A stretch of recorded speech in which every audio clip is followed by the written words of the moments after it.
Hello and welcome back to the podcast. I'm Gillian, and today's conversation is one I've been so looking forward to sharing with you. Our guest this episode is Dr. Anita Collins. And if you teach music, chances are you already know her name. Anita is an internationally recognized researcher, educator, and writer in the field of brain development and music learning. She's the author of The Music Advantage, the creator behind the Bigger, Better Brains work, and she has spent years translating the neuroscience of music learning into language that parents, teachers, and policymakers can actually use. Yeah, she's having a profound effect, of course, on the world, really. Paul and I had the privilege of hearing Anita speak recently at Top Music Live, which was held in Sydney. And that was a big celebration of Tim Topham's 10 years in business and really serving the piano teacher community. It's been amazing. And gosh, I just walked out of this session with just pages of notes and a long list of things I wanted to think more about carefully, and particularly around executive function and exactly what's happening with our students' brains in this very screen saturated world they're growing up in. We talk about how this generation of children is really different, not in the ways we might assume, but in ways that matter enormously for how we teach them. Yeah, I know. It was just fantastic, wasn't it? What I really love is hearing her thoughts about how these digital devices and, that dopamine hit our students get are affecting not just our students' concentration spans, but in other areas of their lives. And why the executive function skills simply aren't developing the same way for them as they have when we were kids and in previous generations. You know, in some ways, they are so much more sophisticated, and then in other ways, they are more mentally and socially fragile. And that really does have an effect on them as learners. Part I really love the most is where Anita unpacks why music learning or learning a musical instrument specifically is uniquely placed to give children the very thing devices are taking away. And that actually we might be one of the most important parts of their education, particularly going forward as even AI and VR, virtual reality and all this kind of stuff comes in. Whether you teach one on one, in groups, or in a classroom, I think you'll come away with a fresh sense of just how important the work you're doing really is. So settle in. Here is Gillian's conversation with Dr. Anita Collins. Welcome, Anita. Thank you very much for having me. Oh, it's so exciting to hear you speak once more, and the deep thinking that you do about where music education is going, and all of your research that you've shared about what actually is going on, because this is such a different generation than we. And look, as you made the point, every generation is different, and we are not different. We are different to our parents' generation and the generation before. And it seems like there's such a significant change. Yep. And what do you think the role of digital devices has had? What do you think the influences are? Yeah, they've changed our world so much and in so many different ways. Like I marvel at it every sort of day and every moment. I can be sitting with our family and someone says something and we go, hang on, let's check that, or I don't know about this, or what's happening today?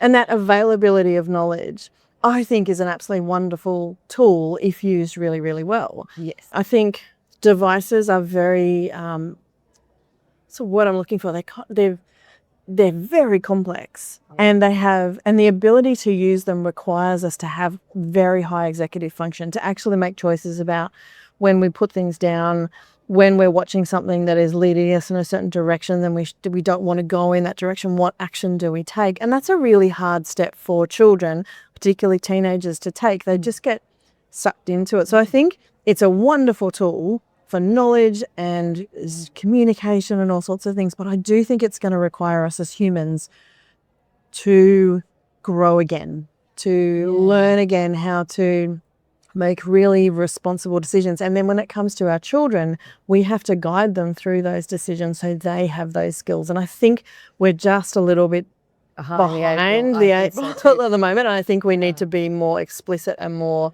responsive, and we really need to have parenting conversations, not about whether they do or don't have the device, but how do they use the device because they're not going to go away. I think that that executive function that you speak about, we have it because we developed it before the devices came along. Absolutely. So we are kind of like a little bit like that, even though we can't do it as quickly and all the rest of it, because they're kind of natives to us. Like they were born with a chip in their brain or something. Things like that. We have that, and we can see it from perhaps a higher thing, but they're just immersed in it. Yeah, and that's the immersion part of it. Is I think we have to think of new ways. It's not a don't do it or do it. No. It's not so black and white. It has to be, how do you work with this? What do you do? Yeah. When is it good for you? When is it bad for you? How is it affecting your behavior? Yeah. And the part that comes into it, is that dopamine hit that and anyone knows if they're taking an iPad off a 4-year-old who's had it for a long period of time, they have withdrawal. It's literally addiction withdrawal. Yeah. And as soon as we start talking about it like that, and I think if we're open about it, that means we can start having conversations about, right, how do we deal with this? And what other experiences do they need to have in their lives? And this is where I believe music learning comes into it. That balances the device use and learning on devices. Yes, you mentioned that is the pendulum. And I've actually pondered this question myself with AI coming in and so much digitization. Is there going to be this equal value or understanding that we do need this organic thing, like music making, in our lives as well, because it activates many, many things that the digital devices don't do, and they've used the tools and all the rest of it. And so is there going to be a time where music, learning music and us as music students are veered all over all of us? Yeah. Let's hope there's a golden age coming. I'm a student of history and just watching what the pendulum does. And to me, that's really interesting. It's like we do this one thing and then we go and do another thing. And it's exactly the same amount of pendulum swing. So for me, AI, amazing tool, has amazing implications. I actually think it's enough of a push of the pendulum. And there's already talk of the fact that we will swing very much back to in-person analog experiences because they're going to be super important for us to remain human. Yes. And I think everyone talks about, this happened and humanity's going to be wiped out. And it's like, we haven't wiped ourselves out yet. So we're pretty good at adapting. There's a lag, and I think we're in the lag at the moment of going, we're just not quite sure what this thing is. We don't know how we're going to use it. But I actually think it's enough of a swing so that coming back to in life, real life, in-person activities that are hard are going to be valued even more because so much has been made easy. And if, I agree with you. I think there's just different jobs are going to open up. We're not going to, so I do think that. And yes, it is going to take away some of the jobs and all the rest of it, but I think different opportunities. But we no longer have chimney sweeps. Like the technology changes everything. Yeah, exactly. So, however, if for some reason, although this isn't remember, I even think decades ago, they predicted that our work week was going to kind of go down, right? And it hasn't really. No. So, but even if it did, I was thinking the same thing, that maybe this kind of, all right, well, all this digitization's all around us and it's running stuff. Yeah, that then frees us up to have the time to do and investigate art, dance, more the artistic sides, and really, and sport and things that are truly only we can do. But I think what's going to happen is we're not, at the moment, we see that as what we do in that extra time. So we've got 8 hours of sleep, 8 hours of work, and the extra 8 hours is that extra thing we do. And I think it's going to shift to being, these are vital things that come into what we would have considered a work week, because we understand that they're enhancing us cognitively and physically, and that enhancement will then lead to how we manage and utilize AI. So I think there's a shift coming, that we're going to have it into it's going to be seen in a different way, and not so much as a hobby. If you've got time, or a hobby, rather than I'm doing this today, it's like a meeting with myself, which is my practice. because I know that it's going to enhance my cognitive function, and that's then going to help me do my work. Yeah. So Because AI, well, at the moment, although this could change, it's all about this whole prompting thing, isn't it? Like, you've got to get even better and better, and more the higher up you can chunk yourself into prompting, the greater response that you will get out of AI. Yeah. So perhaps this is part of and that. to ask the good questions and the creative questions. And I think that Executive function. very executive function, very higher order thinking, all those things that music learning. But the brain was built in a non-digital time. So we have to keep going back to this is actually how the brain learns. It learns through repetition. It learns through doing challenging things. It learns through working through hard situations and having success at the end. And there is no other way to grow a brain. You can't do it digitally. You have to do it through the mechanisms for which it was created in the first place. And I think that's for me why I can really see the pendulum is far enough this way, so it's going to shift far enough that way. So let's talk about the challenges teachers are having today with the young child. Well, actually, not even young child, it's really the generation alpha, isn't it? Absolutely. So what are the things you pointed out? Everyone is noticing the short attention spans. So let's talk about that. Yeah, I think the big things that came out of thinking about this keynote, because I always like to pick a topic I don't know the answer to, because that forces me to do the thinking, to go, well, I have a date and I have to do this thing and I've got to get up and say something. But the things that came out for me was being comfortable with discomfort. Yes. Is a challenge that they have, not because they don't want to, it's because they have not had enough exposure to it. Being able to manage their attention span and recognize how they're being, what their brain is doing. So becoming friends with their brain, really. So have you got any tips about that? Because that's a big thing that lots of teachers are saying, their attention span at night, they just really can't focus for very long. Yeah. So is that, in one way, doing the chunking, small chunks, let's perfect small chunks, because that also feeds into the other thing, the need for perfection and what have you, quick wins and what have you. So we're kind of playing into it. Yes. I know where you're going with it. So for me, it's like, I think, yes, we're playing into it, but I think the bit of the conversation that we're not having is showing them the long-term picture. So they're seeing through their devices and everything as the short-term picture all the time, and they're not being forced to think long-term, which is something like, here's a piece and you have an exam in 6 months' time. That's long-term for any student. And to go, okay, let's work backwards. When do you really want to have it cooking? I want to have it in the week before. Okay, so what do we need to lead to get to cooking? And that brings us back to, week 1 of the term that we're in, and we're sort of going, okay, well, now we've got how are we going to work through this? So we still go back to the small bits, but we keep it in perspective of the big picture. I think what's happening at the moment is they're only seeing small bits and there's no big picture for them. We see the big picture. Yes, but we don't help them see it with them. Yeah, exactly. I think what's tricky about being a music teacher is we've seen it work so often. We have faith, because we've got faith through experience that we know it's going to work. But we sometimes forget that our students haven't had as much experience as us and they need proof. And I think that's a big thing that I'm seeing with a lot of particularly teenagers is like, show me the proof. They've been taught, where's the evidence? And I think we need to do a bit more sort of evidence gathering and showing for them to go, here's big picture, and then we're going to work back from here. So where do we want to be? And where's the wiggle room when, you get sick or you've got assessments or you've got, let's build all that stuff in. Some wiggle room. Because otherwise anxiety comes into play here. Absolutely. It's like, I'm not where I need to be. Downward spiral. Yeah. But think of what a wonderful tool we're giving them through music is we're going, here's this 6 planning, but also planning that's really realistic. It's like you're not going to get better every week. Yeah. You're going to get better for 3 weeks and then you're going to plateau or you're going to go downhill. Or you will get sick.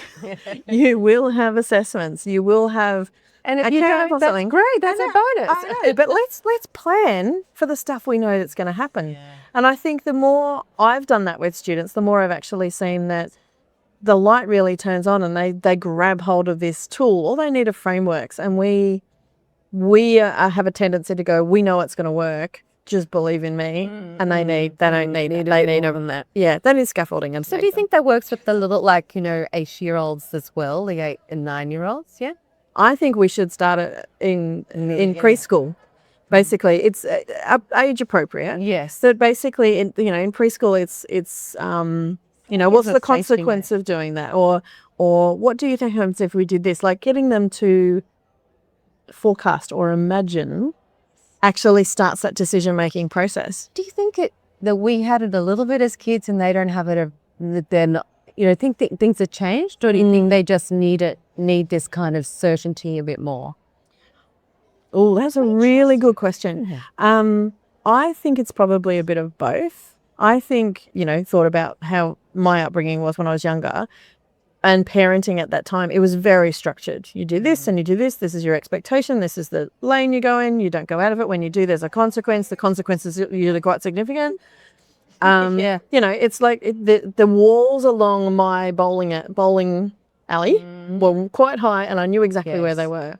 That parents were more strict. They were far more black and white. Yes, more black and white. Now, it doesn't mean parenting now is bad. It's no good and bad. It's just we're different and we've evolved. I think in preschool we've moved to a play-based learning, which I believe is really good, but it may have, again, that pendulum may have swung in some contexts a little bit too far, and there needs to be a balance of play and structure.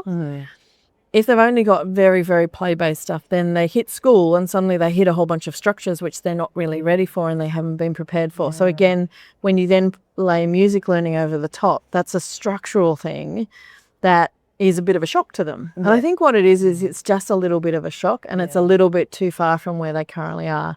And I think I think that's what I was exploring when my talk was, if we're moving, if we understand where they are, we can move them towards where they need to be. But if we don't recognise where they are, then we're at an impasse. So I think that's the main part of it. Yes. And I think also the children have got this kind of need. You're talking about the need for perfectionism. There was two praise junkie. Two P words. Yeah. So let's talk about that, because some of that, I think it came up in the session, that sometimes with the parents, and I know this is myself with raising my kids, you hate to see them. It's agonizing to see them struggle. Yeah, they have to struggle, but it's sometimes hard. But that's absolutely correct, and that's not changed through all of millennia of parenting. Absolutely, but I know this might be very controversial, but it's like, by us taking away the pain of our children, we're actually taking away our own discomfort. So we're not comfortable to sit in discomfort. Yes, because we're watching them sit in discomfort. So whereas I feel like both parenting but the experience of the world was a little bit different, a couple of generations ago, where it was like, I know that this discomfort is very important for my child. It might make me feel uncomfortable, but the overriding thing is I'm doing the right thing for them. Whereas now we've changed a lot of our styles, we've changed how we experience our everyday life. Things have shifted, and again, all I think is we're going to shift into the next phase. Yeah. I really love the analogy or the example that with the quick fix about the church, going to church. You go to church. Which is sitting in discomfort. Sitting in discomfort and getting in trouble. I think there's a lot of, and again, and he talked about it, and he said, it's an hour. You sit there for an hour. Your bum gets numb. You're uncomfortable. You're hungry. You're bored. But you have to work through that. And it's such an interesting idea for me of like, how often do we get kids? Even if you think about assemblies or we don't. Concerts are shorter and all sorts of things just to make sure that people can actually come. And they're good choices. But kids don't have to sit in discomfort for a long period of time. And while we wouldn't choose to do that for ourselves either, we can all think back to a point where it's like, I had to do this thing. It was awful. It went for hours, but I made it through and I learned something in the process. So, and I thought that was interesting, again, back onto short attention spans and the reading thing, that books are getting shorter. Graphical novels. What's going on? Well, reading is such an interesting one because we are asking children to begin reading around the age of 5 and 6, which cognitively is very likely to be too early, by about a year or 2 years sort of thing. So beginning reading. Yeah, beginning reading. And then we think about all the experiences they might not be having, which is getting them ready for reading. Yes. So we're sort of behind the 8 ball to start with, and then we have people producing amazing literature, but it's in a very different format to cater to what the students are able to digest and understand. And then when we ask them to do the big reading, which they should do, they get to their Great Gatsby or whatever, and you've got to actually, or the Shakespeare, and actually sit and think through these things. It's asking them just that little bit more. I think we forget about how much energy it takes to sit in high levels of discomfort. But if we made them only small levels of discomfort, it takes less energy, they're more willing to do it. So I think it's just adjusting that, which might actually help us with our day-to-day teaching and practice and raising children, all those sorts of things. I just thinking, when you brought the reading idea up, traditional piano is read, play, and if you can't read it, then you're not allowed to play it almost. Yes, exactly. It's the gateway. It's always been a gateway. And I think there's this huge tsunami of growing realization that actually we probably need to be doing some other things and off-bench activities and things like that, which are really important as well. So, it's interesting about the reading, that it's even getting harder to teach by reading. Yes, yeah, exactly. And then you've got ways that actual reading of literature or language happens at school.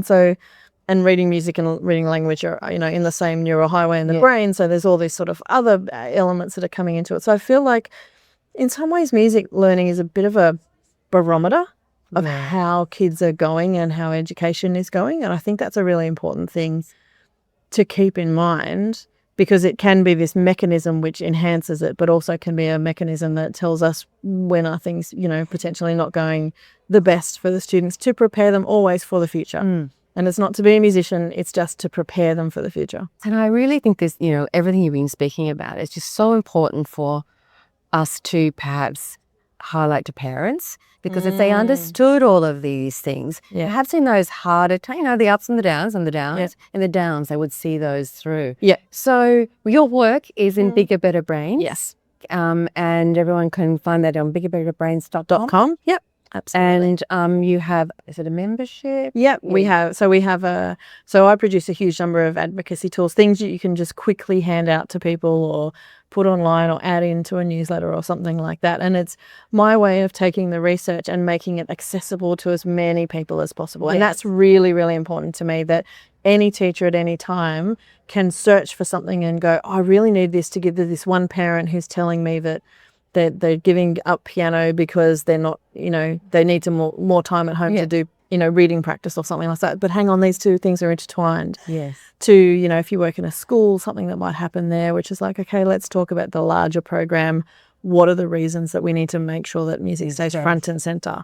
So, yes, there's a membership that has all of that. Drip feed also, as Canada to be the newsletter on our websites and things like that. Constant drip feed to be reminding them. Yes. Because it's not just one isolated instance. Sometimes by the time they've come to speak to you, they've already made the decision. So we're going to be feeding them. Yeah, it needs to sort of, I like to think of it as a campaign. Yeah. And it's a campaign of sharing information, and it just needs to be every single week. What am I putting in the newsletter? What's going home on the bottom of that, on my email? What am I sending? And just this, as you said, drip feeding. And people don't read everything. No. Or don't see everything. So you need to make sure that there's things out there. And yeah, exactly. So I also try and do things that are very bite-sized and very recognizable, so people go, oh, there's that thing again. Oh, there's that thing again. And about the seventh time they go, oh, there's this thing. I'm going to stop for a second. I'm going to read what that's about.